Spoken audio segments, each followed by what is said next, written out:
ettei vie sitä keskustelua jotenkin aivan toiseen suuntaan, vaan jotenkin rakentaa sen päälle, mitä muut sanoo. Mä toivon, että mä en tee sitä virhettä, mutta tuli tästä edellisestä puheenvuorosta jotenkin mieleen ja myös tästä Airan puheenvuorosta, että tavallaan ne kokemukset on niin jaettu, että me kaikki kipuillaan niiden samojen asioiden kanssa vaan eri näkökulmista.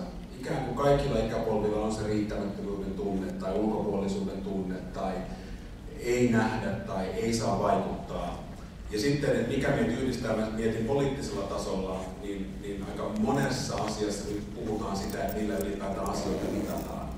Ja niin kauan kun me mitataan niin kuin sitä voimaa ja kehitystä ja kasvua, puhutaan BKT:stä ja taloudesta, niin mä uskon, että se on niin kuin yksi osa tätä ongelmaa, että meillä kaikilla säilyy se joku riittämättömyyden tunne, että asiat menee eteen kovempaa kuin mihin mä pystyn tai mun taidot ei enää riitäkään tai ne on vanhentuneita. Et mä jotenkin hakisin ehkä toivoa myös sieltä, että semmoista aaltoliikettä on, että aika monella alueella pohditaan nyt, että millä muulla tavalla voitaisiin hyvää elämää mitata.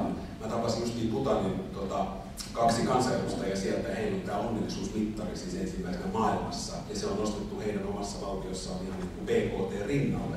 Eli mitataan sen onnellisuuden, siinä on tietyt elementit, mistä ajatellaan, että onnellisuus koostuu, ja sitä kautta koko ajan seurataan yhteiskunnan erilaisia palveluja ja toimintoja.